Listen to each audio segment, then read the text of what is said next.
Conta um Conto apresenta de João Ricardo Mendes de Oliveira, O Numismata.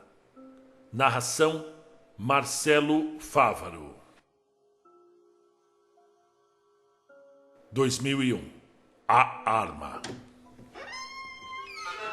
A mão encarquilhada e trêmula abriu a porta com hesitação. O peso da idade era sentido em cada pequeno movimento, e a surdez avançada o deixava ainda mais fragilizado. A visitante tinha a cabeça coberta por um capuz negro e avançou contra a porta aberta de forma ríspida e firme, acompanhando o movimento com o pé direito, enquanto também a mão direita erguia a Glock com o redutor de ruído, colocando o cano a poucos centímetros do olho do idoso. Um olho cansado, injetado de sangue e com uma íris completamente descolorida e prateada. O contraste desse olho com o outro, castanho escuro, confirmava sua vítima, e o tiro de Sheba foi a queima-roupa. O estampido, o cheiro de pólvora queimada, do óleo agora morno na arma recém-limpa e lubrificada, além da pele, sangue e cérebro, em parte torrados pelo projétil fumegante, ficariam gravados para sempre na mente de Sheba. Uma poderosa experiência sensorial. Já imaginava o cadáver do numismata no IML, próximo do cemitério de Santo Amaro. Via o técnico legista, provavelmente semi-embriagado e dando início à necrópsia, desistindo de esperar pelo médico legista, sempre atrasado. A descrição da lesão por arma de fogo iria registrar o orifício de entrada, pelo globo ocular, com a pele do rosto chamuscada pela proximidade do cano. O tiro de perto e o uso do silenciador lentificariam o projétil, e ele ricochetearia já desacelerado dentro do crânio, talvez se alojando contra o seio petroso, parte espessa de osso atrás da orelha que chega a resistir a tiros como esse, dados por trás da vítima, claro, dependendo de uma dose de sorte e de munição velha e vencida, comum nos latrocínios registrados em Recife. Assim como a perna direita avançou na investida, ela recuou rapidamente, e a porta fechada mecanicamente fez a ação toda durar 2 segundos. Movimentos ensaiados e efetivos, rápidos o suficiente para Sheba sair andando de forma discreta, ágil, ao ponto de, já em movimento ainda, ouvir, através da porta de MDF, um gemido sucedido por um engasgo e um suspiro final curto e sonoro. A Moeda, 1980. A menina acordou radiante, lembrando ser o dia em que ia com Selma para a feira de numismática, no Paço Alfândega do Recife Antigo. Desde que foi morar com a avó materna, aprendeu e desenvolveu o gosto pela coleção de moedas, enchendo garrafões de 20 litros com milhares delas, sendo apenas um dos itens que a velhinha juntava na rua. Era acumuladora compulsiva, e isso dava um ar caótico e insalubre à casa de alvenaria desgastada pela maresia na comunidade de Brasília Teimosa. Selma tinha perdido a filha Lourdes pouco tempo depois do nascimento da neta, em 1974, após anos de luta contra a esquizofrenia. Em um desses episódios, Lourdes engravidou e dizia não ser capaz de lembrar do nome nem do rosto do pai da criança. Durante um dos delírios da genealogia, a paciente, acreditando que era descendente direta dos filhos do rei Salomão e da rainha Sheba, ou rainha de Sabá, que daria origem a uma parcela de judeus que viveriam na África, nomeou a filha como representante direta da nobre dinastia, vivendo na periferia de Recife, Sheba Eilat, também em referência à cidade Eilat, a fronteira com Tebas, no Egito. Em um dos seus últimos atos de insanidade, Lourdes invadiu a sinagoga Kahal Zé Israel, na Rua do Bom Jesus, antiga Rua dos Judeus, no período de dominação holandesa, tentando coroar a recém-nascida em um esdrúxulo ritual. Os funcionários viram a cena horrorizados. A bebê ensanguentada e chorando, sendo Lourdes detida por tentativa de infanticídio, ao arrancar o clitóris da criança com os próprios dentes, urrando seu direito de sacramentar a filha. E assim foi o seu último contato com a mãe, que se mataria no manicômio judiciário Alcides Codeceira, tombando o próprio corpo contra a cama metálica, deixando a cabeça bater calculadamente na quina do móvel e partindo a medula espinhal cervical. Ainda bebê, Sheba ficou em abrigos, mas a avó conseguiu sua guarda, sendo a única parente que manteria a criança temporariamente longe do orfanato e das unidades de reeducantes. A avó falava sobre a família e sobre fortunas dilapidadas, tesouros roubados e contas a serem acertadas com todos os homens que a teriam explorado. A menina acreditou em todos os relatos, sem entender a nuance da mesma doença, a esquizofrenia, que também assombrava Selma. E assim, a idosa passava o dia como uma catadora de lixo, e a neta de carona na carroça puxada pela avó. Crescia independente, arisca, mas com um profundo apego àquela que seria a sua única e última ligação com algo que ela chamaria de família. As duas chegavam ao Recife Antigo após prenderem a carroça com um cadeado, nas imediações da antiga alfândega, e agora novo centro comercial da cidade.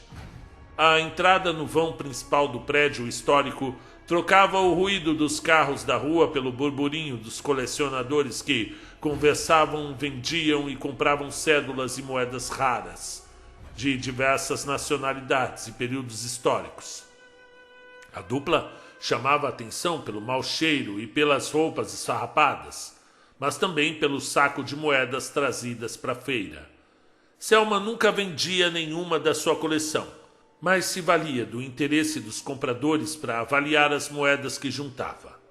Ela anotava as que achava que valia, baseado no interesse dos compradores, e guardava em uma embalagem suja de margarina. Essa ficava presa ao fundo da carroça, e de volta na casa, sob a mesa, eram polidas e admiradas com uma lupa já gasta e velha. A sua predileta era o dólar de 1974, com o busto do presidente americano Eisenhower. Era de longe a sua peça mais valiosa, mas ela também ignorava a razão. Os sites de numismática tinham dezenas delas em ofertas regulares, mas Selma não atentava para o erro grosseiro do reverso em diagonal, o que dava para a maioria das moedas um valor especial. O valor dado pela emissão com o erro, nunca repetido. Sempre era assediada por um mesmo comprador em potencial, um homem que falava alto devido à surdez facial, constatada pelo aparelho auditivo sobre a orelha direita. Sheba olhava fascinada para o olho direito dele, contrastantemente branco, às vezes refletindo um azul pálido, às vezes um cinza elétrico, dependendo da luz e das cores dos objetos ao seu redor. Nem ele sabia, pois acreditava apenas ser surdo de nascença, mas o numismata era portador da síndrome de Waardenburg, condição genética conhecida por albinismos parciais na íris, cabelos e outras partes do corpo, acompanhada por uma surdez em diferentes níveis. Apesar da simpatia inicial, o colecionador, por volta dos 60 anos, foi se mostrando cada vez mais impaciente com Selma, após repetidas ofertas e investidas. A maldita pobretona que nunca tirava nenhum proveito das poucas moedas de algum valor que tinha. Em um momento de maior assédio, Selma esbravejou. "Sai daqui, seu merda!" O urro ecoou pelo vão e paralisou os frequentadores. De imediato, um segurança se aproximou e pediu para Selma sair. Ela se recusou, mas se sentiu em desvantagem e intimidada pela pergunta. "Essa criança é sua? A senhora tem os documentos dela?" Sheba saiu em disparada, em direção à carroça, e em seguida viu a avó sendo enxotada. Nada disse ao perceber a humilhação de vó Selma, como ela costumava chamar. Disse para a neta: "Boa romaria faz quem em sua casa está em paz." E seguiram a longa jornada até a casa. Tudo tinha limites, e a paciência do numismata terminou. Agora ele não queria só Eisenhower, como ele e Selma se referiam à moeda. Queria uma reparação maior, pensando em o que mais a idosa poderia guardar em casa. Em uma motocicleta tipo cinquentinha, seguiu a dupla insólita até o casebre na Maré da Zona Sul. Esperou as duas entrarem, mexeu na cintura e, por precaução, deixou o cão do 38 engatilhado. O Nunchaku, 1988. Bigode de prata, ou simplesmente bigode. A idosa magra, de rabo de cavalo ainda preto retinto, tingido periodicamente, tinha um exótico bigode branco. Sargenta da Polícia Militar do Estado de Pernambuco, a treinadora voluntária de karatê, atuando agora na FEBEM, tentava dar alguma disciplina às meninas alojadas, a maioria com histórico de delinquência. O respeito por ela na corporação era imenso. Seu visual inusitado atraiu o olhar dos mais jovens, mas os veteranos sempre os alertavam a evitar gracinhas ou insinuações. Muitos achavam já bom demais que ela acatasse ser simplesmente chamada de bigode.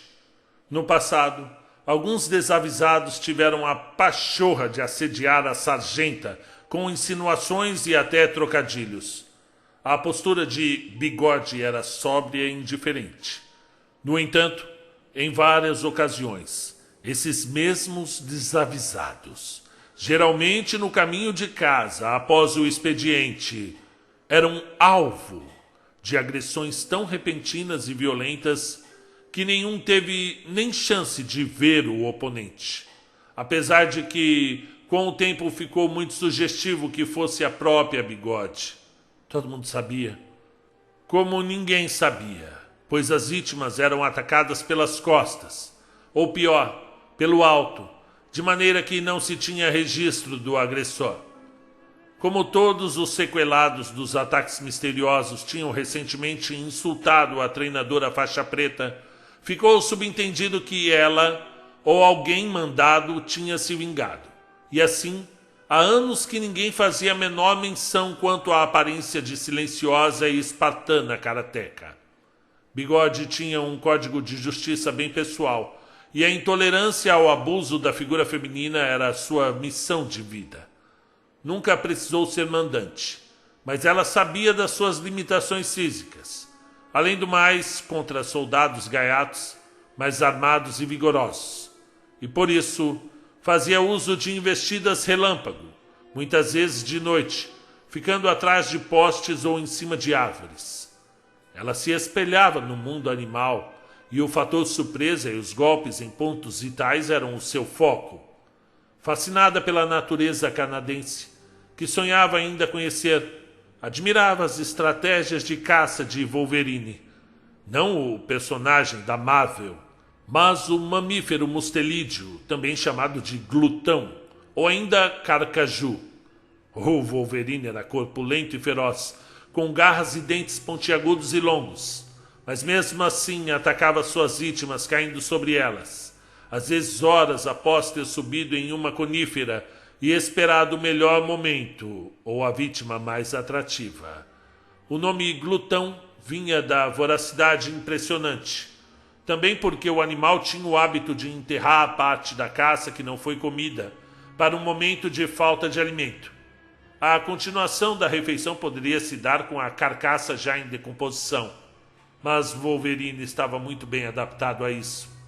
Bigode não tinha garras, mas usava um nunchaku, uma arma branca oriental, usada em várias modalidades, composta de 2 bastões de madeira, unidos por uma corda ou uma corrente.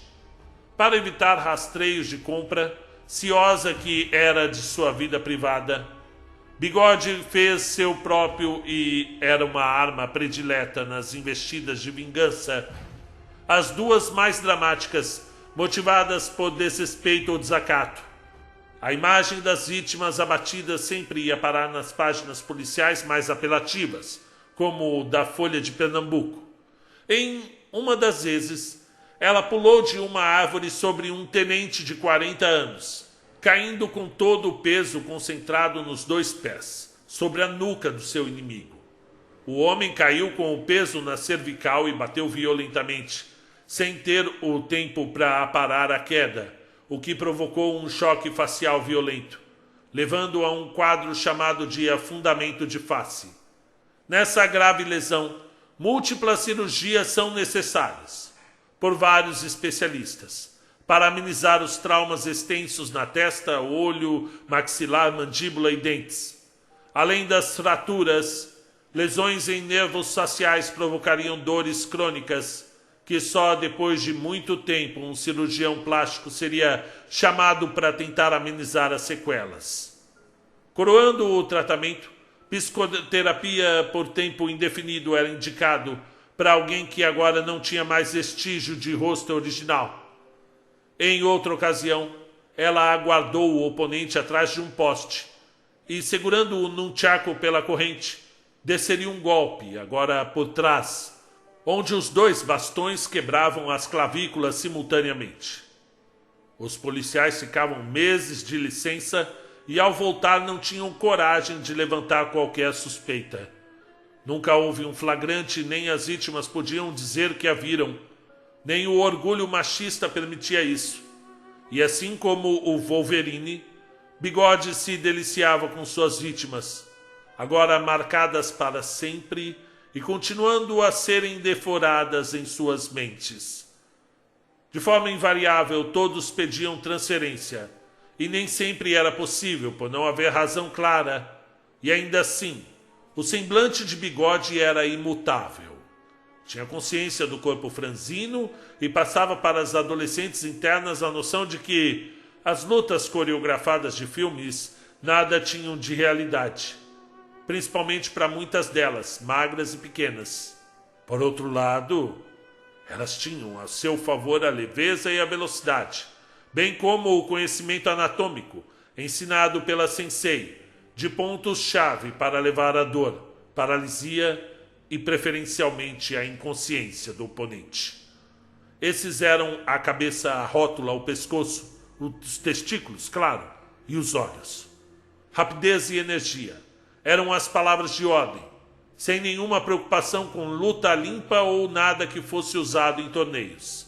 O karatê de Bigode era a luta para a sobrevivência e para a imposição do respeito. E é claro, para os acertos de conta. Tinham encontros em dias alternados, e a exigência por disciplina deixava poucas alunas à sua disposição. As queixas de mal-estar e fadiga eram prontamente atendidas pela administração, e elas não podiam ser obrigadas a frequentar as aulas. Alguma dizia que não estava em um bom dia e não queria treinar. Para estas, Bigode respondia: qualquer dia acima do chão é um dia bom, minha filha. Vai a merda! Assim pensavam muitas das internas. E a turma foi minguando. A sintonia fez com que Sheba se aproximasse dela e conseguia a autorização para passar os fins de semana com a treinadora, uma solitária inveterada. Kohai Sensei era como elas se tratavam respeitosamente, influenciadas pela cultura karateca, mas ela amava quando o Bigode a chamava de pequeno espírito.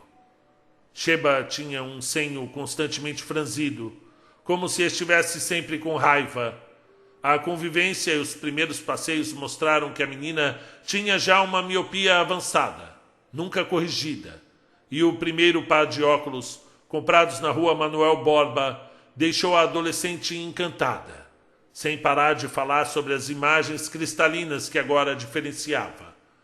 Ela contava os minutos para os treinos, agora sendo a única que se submetia ao ritmo extenuante iniciado às 5 da manhã, e que davam a chance de sair um pouco da instituição. Por estar acompanhada de uma policial, ainda mais sendo a Bigode, ela podia correr com a tutora por todas as imediações, próximo ao Instituto Bom Pastor, instituição religiosa e presídio feminino estadual. Às vezes pensava que ali no Bom Pastor poderia estar sua mãe, mas as visitas ao túmulo no cemitério da Várzea lembravam onde Lourdes realmente estava, presa, mas em um caixão barato. Iputinga, Bom Pastor, Engenho do Meio e CDU eram o trajeto de seus aquecimentos, que eram corridas de 5 quilômetros pelo menos. A vitalidade delas era invejável e pareciam ter nenhuma capacidade de experimentar dor ou cansaço. Nos fins de semana eram assíduas nas feiras do Recife Antigo e visitavam os pontos turísticos, sem Sheba ter a ideia de que estava próxima do local do seu traumático batismo. Bigode abriu sua intimidade, ou pelo menos parte dela, e a aluna se tornou uma herdeira natural, ficando fascinada com a possibilidade de ser adotada pela sensei que tanto amava e admirava. No apartamento antes uma biblioteca formada por literatura de artes marciais, ficção e livros de teoria e filosofia oriental. Com ela, Sheba deu um salto que a tirou de anos de defasagem escolar, devorando tudo o que caía em suas mãos e descobrindo a literatura nórdica no ar. O autodidatismo veio à tona e ler em inglês foi uma questão de tempo. As pavorosas cenas descritas por Val McDermid na primeira novela com o investigador Tony Hill eram inesquecíveis. Mas nesse sentido, nada inquietou tanto a jovem quanto Smilla Sense of Snow, de Peter Hoggett. Um dos parágrafos fazia menção à postura dominadora de Smilla, que investiga a morte de uma criança inuit e que, durante uma relação sexual com o vizinho Peter, fazia questão de introduzir o clitóris na uretra do seu parceiro. Essa fantasia a fez lembrar da sua laceração, mas nunca teve a origem esclarecida. A tatuagem. 1990. Depois de muita espera, chegou o dia da formalização da adoção. Não pregou o olho, claro, aguardando a sensei. Iriam juntas no cartório da Avenida Caxangá, a poucos quilômetros da FEBEM.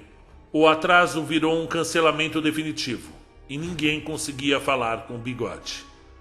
Horas depois, colegas do Corpo de Bombeiros arrombaram a porta do apartamento na Avenida Agamenon Magalhães e a encontraram morta, ajoelhada no chão da sala, com o tórax caído sobre um grande embrulho com um papel decorado e um laço vermelho. Sheba recebeu a notícia com a sensação de desrealização, logo trocada pela curiosidade, ao saber que teria sido deixado para ela um grande pacote. Sem nenhum parente próximo, os cuidados com o velório foram assumidos pelos colegas mais chegados à sargenta. E Sheba, com 17 anos, quis ajudar no preparo do corpo, que agora estava no necrotério do quartel principal da PM de Pernambuco. O quartel da Polícia Militar de Pernambuco é uma construção majestosa. No mesmo local já havia funcionado o Derby Club, antigo hipódromo inglês, e que em 1989 foi liberado para a construção empreendida por Delmiro Gouveia. O mercado modelo Coelho Sintra, considerado o primeiro shopping center do Brasil. A inauguração em 7 de setembro de 1899 foi um sucesso, mas em 1900, um incêndio atribuído aos diversos inimigos de Delmiro deixou a área devastada e abandonada por cerca de 20 anos, quando foi construída a sede da corporação. Apesar do medo de que a mestra tivesse sido assassinada ou se suicidado, leu o relatório que indicava como causa da morte um rompimento de aneurisma de aorta. Pesquisando mais sobre o assunto, imaginou a dor lancinante nos últimos instantes, mas que ainda deu tempo para ela demonstrar seu carinho maior pela Corrai. Ao ajudar a limpar e vestir o corpo, Sheba viu que as costas do cadáver eram tomadas por uma gigantesca tatuagem, com um símbolo, uma escrita. Este era o mesmo símbolo bordado no kimono dado de presente e que a aluna lavava cuidadosamente, à mão e com um sabão de coco após cada treino. Após o sepultamento no cemitério dos ingleses, um dos mais antigos, mas também mais decadente necrópole da cidade, se dirigiu a uma casa de tatuagem. Já sozinha, abriu a caixa que continha documentos referentes à adoção, assim como um nunchaku, uma Glock 9mm com silenciador, um maço de dinheiro, um cartão de crédito, já em seu nome, além de uma nota escrita à mão perguntando: Jesus Cristo foi traído por 30 moedas. Você mataria por apenas uma? Ficou pálida e nauseada. Lembrou de já ter contado sobre o assunto para Bigode, mas o comportamento estoico da sensei fazia o tema não ser desenvolvido, e a Kohai pensava que era apenas mais uma forma de poupar sofrimento. Uma determinação nova surgiu no olhar dela, e a lembrança da avó, mais o luto da querida sensei, a fez recolher-se em silêncio por dias seguidos, o que foi bem compreendido por todos na FEBEM. E finalmente, a documentação da sua emancipação foi emitida e se dirigiu para a nova morada, o apartamento de Bigode, deixado em testamento também na caixa de presentes. Nos intervalos dos estudos para o concurso público da Polícia Militar, ela pensava sobre a coincidência da morte e sobre tudo o que fora colocado dentro do embrulho, com uma premonição inacreditável por parte da tutora. Ela ignorava, mas a conexão de Bigode e do numismata iria se tornar um pesadelo no futuro. O olho, 1980. A mão encarquilhada e trêmula abriu a porta com hesitação. O peso da idade era sentido em cada pequeno movimento, principalmente depois de mais um dia catando lixo, puxando uma carroça com a neta dentro e chegando após a querela na feira de numismática. O rosto era assustadoramente conhecido e avançou contra a porta aberta de forma ríspida e firme, acompanhando o movimento com o pé direito, enquanto também a mão direita erguia um revólver 38, com o cão já puxado, colocando o cano a poucos centímetros do olho da idosa. Um olho cansado, injetado de sangue e com a esclera amarelada, fruto de uma falência hepática em curso. Selma chegou a estapear o numismata, mas só conseguiu derrubar o aparelho auditivo e causar uma leve escoriação. A neta estava embaixo da mesa da cozinha, catando as moedas que haviam caído acidentalmente. Eisenhower estava na mão direita da avó e o homem conseguiu tomar a dela, ao mesmo tempo que com a outra apertava o gatilho. O tiro fez a criança gritar enquanto ainda estava agachada, mas a ausência do aparelho auditivo fez o numismata ignorar o grito de socorro e a cozinha mal iluminada acabou salvando Sheba. A investida foi rápida e durou pouco mais de 2 segundos, tempo suficiente para a menina ver toda a ação e reconhecer aquele olhar, o estampido, o cheiro de pólvora queimada, além da pele, sangue e cérebro, em parte torrados pelo projétil fumegante, ficariam gravados para sempre na mente da pequena Sheba. E fim do conto. O Numismata, de João Ricardo Mendes de Oliveira, para o canal Conta um Conto. Obrigado.